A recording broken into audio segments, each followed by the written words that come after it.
She was holding a cyanide capsule in her trembling hand. April 28, 1945, a muddy road outside Lubeck, northern Germany. 21-year-old Greta Hoffmann stood in the pouring rain with 43 other women, watching British tanks roll toward them through the mist. Some of the girls around her were already dead. They'd swallowed their pills an hour earlier, choosing poison over what they'd been promised would come next. The Nazi officers had been very specific before they fled.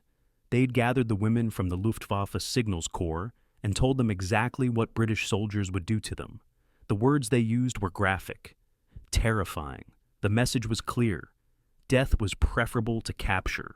Greta had thrown her capsule into the mud. She couldn't do it, but now, watching the tanks approach, she wondered if she'd made a fatal mistake. A British sergeant stepped out of the rain. His rifle hung loose over his shoulder. His uniform was soaked through, and he looked exhausted. When he spoke, his German was rough but understandable. "You are prisoners of war. You will be treated correctly. No one will harm you." Greta stared at him. This wasn't rage. This wasn't the vengeance they'd been promised. This was calm, professional, almost bored. Then he did something that shattered everything she'd been told. He asked if anyone needed medical attention. One woman raised her hand, showing a bleeding wound on her arm. The sergeant called over a medic, who knelt in the mud and bandaged her wound with careful hands. When he finished, he gave her a chocolate bar from his ration pack. Greta Hoffmann realized, standing in that rain-soaked moment, that every single thing she'd been told was a lie. And that realization was more terrifying than capture itself. This is the story of what happened when thousands of German women surrendered to the British in 1945, expecting hell and finding something they never could have imagined. It's not a story about kindness. It's about something far more powerful than that. By 1945, Nazi Germany had done something it swore it would never do. It had put women in uniform. This wasn't supposed to happen. Nazi ideology was crystal clear. Women belonged at home, raising children for the Reich, maintaining the domestic sphere while men fought the wars. That was the propaganda. That was the promise. But ideology has a way of collapsing when you're losing. As German casualties mounted and the Eastern Front devoured entire armies, the Reich faced a brutal reality. They were running out of men, so they turned to women, not officially as soldiers, of course. That would contradict everything the Nazis claimed to believe. Instead, they created auxiliary roles, helper positions, support staff. It was a fiction designed to preserve ideology while betraying it completely. By 1943, roughly 500,000 German women were serving in various military organizations. The Wehrmacht Helferinnen supported army operations. Luftwaffe Helferinnen worked with the Air Force. Marine Helferinnen attached to the Navy. They wore uniforms. They lived on military bases. They worked in combat zones. They faced the same dangers as male personnel when Allied bombers turned German cities into infernos. These weren't desk jobs in safe locations. Women operated searchlights during air raids, their beams cutting through smoke-filled skies to guide anti-aircraft guns. They worked as radio operators, transmitting coded messages while bombs fell around them. They served as nurses in field hospitals, holding down screaming soldiers while surgeons amputated without anesthesia because the morphine had run out. The training ranged from a few weeks to several months. Radio operators learned Morse code until they could tap out messages in their sleep. Anti-aircraft crews studied fire control systems and aircraft recognition, learning to distinguish a British Lancaster from an American B-17 in 3 seconds flat. Nurses received abbreviated medical instruction that prepared them for realities no civilian hospital would ever see. They were taught discipline, obedience, technical competence, and something else that nobody said out loud. They were taught that retreat wasn't an option, and surrender meant something worse than death. The propaganda was relentless.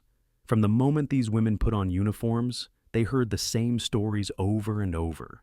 The enemy soldiers were savages, colonial brutes, men who would show German women no mercy because the British Empire was built on cruelty and exploitation. The message was hammered home in training sessions, whispered in barracks, repeated by officers until it became truth through sheer repetition. Some women believed it completely. Others had doubts but kept them silent.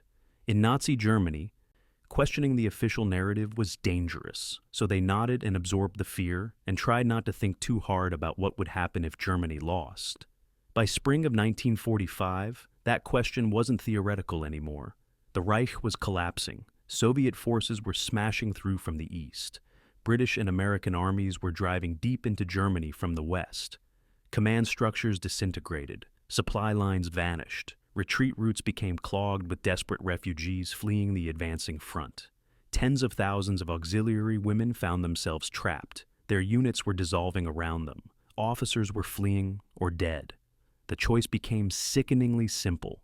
Try to escape through absolute chaos that was killing thousands of civilians every day. Attempt futile resistance that would end in slaughter. Or surrender to the enemy. Those who chose surrender did so with genuine terror. They had spent years hearing what would happen to captured German women. Some had been issued cyanide capsules specifically for this moment. The message was clear: death was preferable to what came next. They stood in the rain and waited for the tanks to arrive, convinced they were about to experience horrors beyond imagination. What they got instead would challenge everything they thought they knew about war, about the enemy, and about what happens when civilization meets barbarism on a muddy German road. The British Army advancing through northern Germany in April and May of 1945 had a problem they hadn't fully anticipated. They kept encountering women in uniform, dozens at first, then hundreds, then thousands, and nobody had given them a manual for this. The guidance, when it came down from headquarters, was direct and unambiguous. Female prisoners would be treated with the same respect and protection afforded to British servicewomen. Any abuse or improper conduct toward female POWs would result in court-martial. Maintaining discipline and propriety was a matter of military honor. This wasn't abstract philosophy. Officers and senior non-commissioned officers had been raised in a culture where conduct unbecoming an officer and gentleman was among the most serious charges imaginable, where proper behavior toward women was considered fundamental to civilized society. These values didn't evaporate when facing enemy personnel. If anything, they intensified. When Greta Hoffmann's group arrived at the temporary holding facility that evening, they were processed like any other prisoners of war, but the details mattered. The barracks were basic wooden structures with bunks and stoves. Nothing comfortable, but nothing deliberately punitive. They had adequate sanitation, weatherproof walls. British supply personnel issued blankets, basic toiletries, and mess kits. When the women lined up for their first meal as prisoners, they received the same rations issued to British troops: tea, bread, tinned meat, vegetables. The portions matched what the guards were eating and exceeded what many had been receiving during Germany's chaotic final weeks. The psychological impact was immediate and overwhelming. These women had spent days or weeks in retreat, often without adequate food, sometimes under fire, always in absolute terror. They'd surrendered expecting immediate horror, brutality, violence, the fulfillment of every nightmare their propaganda had promised. Instead, they found controlled order.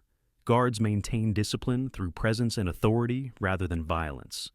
Basic needs were met systematically. The immediate terror of capture gave way to the strange, disorienting monotony of imprisonment. Many of them broke down completely, not from despair, but from relief so overwhelming it produced a physical reaction.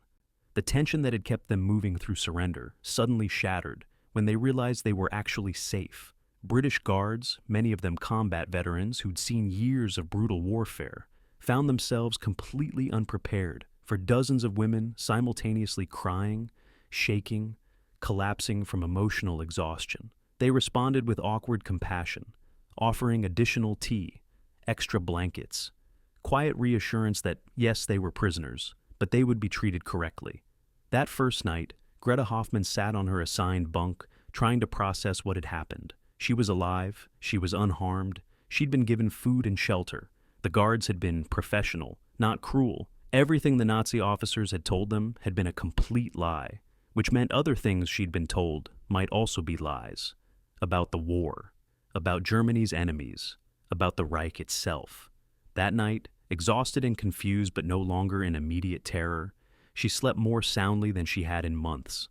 The next morning would bring routine, but that first night marked the moment when everything these women thought they knew began to crumble. British policy toward prisoners of war was straightforward: Prisoners would work, but they wouldn't be abused. They'd be confined, but not maltreated. They'd remain under military discipline until repatriation became possible. Female prisoners were assigned work details based on their skills and British labor needs. Women with nursing training worked in medical facilities, treating wounded Allied personnel and POWs alike. Those with administrative experience processed paperwork. Others performed agricultural labor, kitchen work, laundry services, unglamorous but necessary tasks. The work was mandatory and supervised, but not deliberately punitive. Guards didn't drive prisoners to exhaustion or abuse them for inadequate performance. Work hours were regulated, typically 8 to 10 hours daily with rest periods. Sundays were reserved for rest and religious services. A guard named Corporal James Mitchell, supervising a work detail at a military bakery, took time to learn the names of the women under his watch, not from friendship, but from professional respect. He learned basic German phrases. When one woman, a former teacher named Elizabeth, struggled with bakery work she'd never done before, Mitchell demonstrated techniques patiently.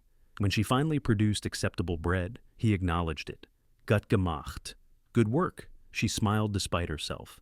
These small moments accumulated. A guard sharing cigarettes during breaks, a medic treating an infected wound with genuine care, an officer ensuring prisoners' letters home were processed promptly so families would know their daughters were alive and safe. None of these actions violated regulations. They were simply human decency expressed within the constraints of captivity. The routine gradually displaced the trauma of surrender. Women developed friendships. Work details created small teams. Some taught language classes, sharing German with guards while learning English. Others organized small theatrical performances with whatever talent was available. This wasn't friendship between prisoners and guards. The distinction remained clear, maintained through fences, patrols, and regulations. But within those constraints, a form of mutual respect developed. For women who'd spent years serving the Reich with genuine belief in Germany's cause, captivity forced confrontation with uncomfortable questions. They'd been taught that Germany fought a defensive war, that the Reich represented civilization against barbarism. That sacrifice for the fatherland was the highest duty. Captivity challenged these beliefs through direct contradiction. If Britain was barbaric, why did British soldiers treat prisoners with professional respect? If the Reich represented civilization, why had it collapsed into chaos while British forces maintained discipline and order? These questions had no comfortable answers. Some prisoners clung to Nazi ideology, explaining British decent treatment as propaganda or weakness. Others began recognizing they had served evil. Many simply fell into confusion, unable to maintain old certainties but not yet ready to embrace new understanding. British authorities made no systematic attempt to force ideological conversion. Interrogators asked military questions but didn't conduct political education sessions. Guards maintained order but didn't lecture prisoners about Nazi crimes. But the environment itself conducted education through contrast. Prisoners observed British military organization functioning according to regulations rather than fear. They saw soldiers maintaining discipline through mutual respect rather than violence. They experienced a system that worked because people believed in it, not because they feared punishment.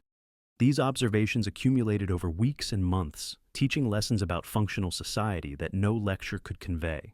What German women discovered in British captivity wasn't kindness. It was something far more valuable and far more lasting. Consistency. Guards didn't befriend prisoners, but they maintained professional standards. Officers didn't sympathize with prisoner situations, but they enforced regulations protecting prisoner rights. Medical staff didn't show particular compassion, but they provided competent care without discrimination. The system didn't forgive what Germany had done, but it treated individual Germans according to rules rather than vengeance.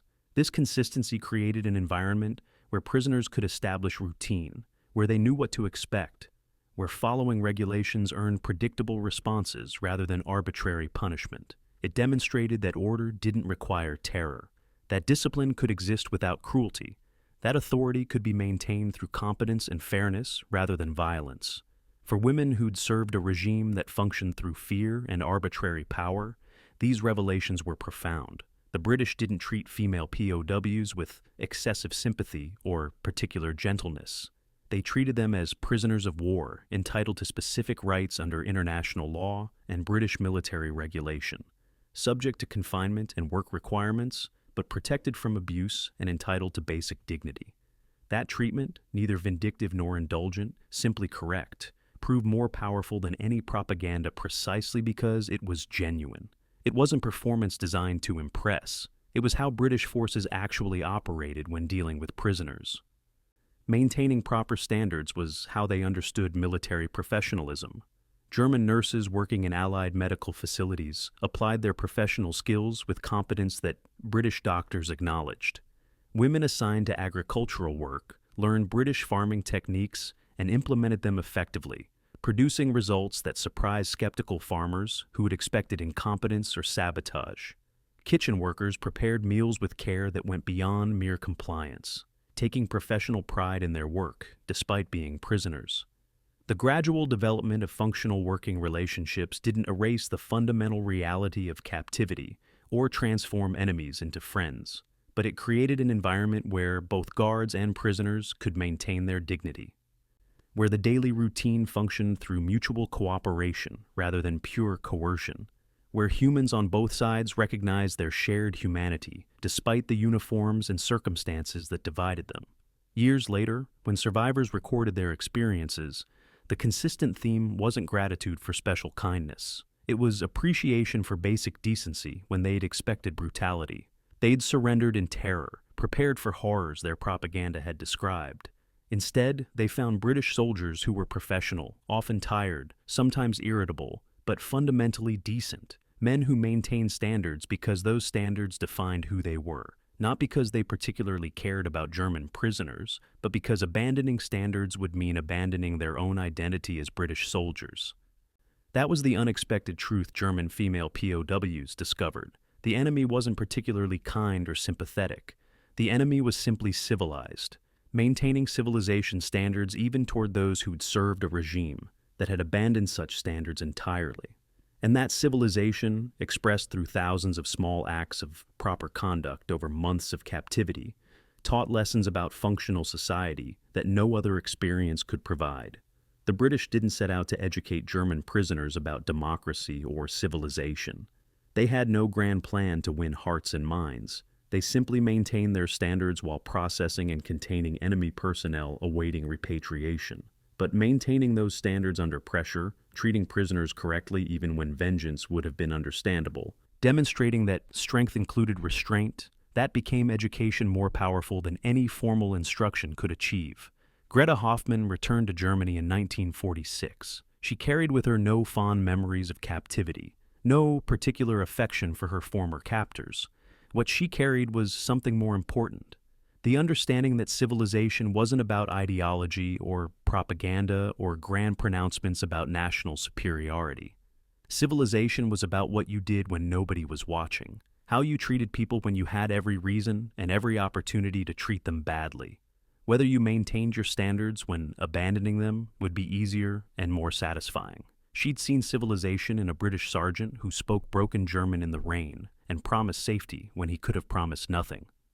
In a medic who bandaged wounds with careful hands and shared chocolate from his rations. In guards who learned names because they believed the people deserved to be treated as individuals. In a system that functioned through rules and consistency rather than fear and arbitrary cruelty. The irony wasn't lost on her. She'd served a regime that claimed to represent the pinnacle of civilization, the ultimate expression of European culture and order. That regime had collapsed into barbarism, chaos, and genocide. Meanwhile, the enemy she'd been taught to fear as savage and brutal had maintained standards of decency even toward those who'd fought against them. This wasn't a story with a comfortable moral. It didn't redeem the women who'd served Nazi Germany or absolve them of supporting an evil regime. It didn't transform the British into heroes motivated by exceptional compassion or moral superiority. It was simply a story about what happens when one group decides that maintaining their own standards matters more than punishing their enemies, when professionalism supersedes vengeance, when the boring, unglamorous work of following regulations and treating people correctly produces results that grand gestures never could. Empires fall, battles fade into history. The Reich that promised to last 1,000 years collapsed in 12. But dignity, treating even enemies with basic decency when you've defeated them, maintaining standards when abandoning them, would be easier, proving through action rather than words. What civilization actually means, that persists. In 1945, British forces demonstrated that victory didn't require vengeance, that strength included restraint, that being a gentleman wasn't weakness but the foundation of lasting moral authority. German women, who'd expected humiliation but received professional correct treatment, learned that lesson firsthand and carried it forward long after the fences came down and the POW camps closed. The British hadn't shown them kindness. They'd shown them something far more important, what civilization looks like when tested. And that made all the difference. If this story challenged what you thought you knew about war, subscribe to Buried Battles for more forgotten history that reveals the truth propaganda tries to hide. Drop a comment below and tell us what surprised you most. Thanks for watching, and remember, the past is buried, waiting for someone to dig it up and learn from it.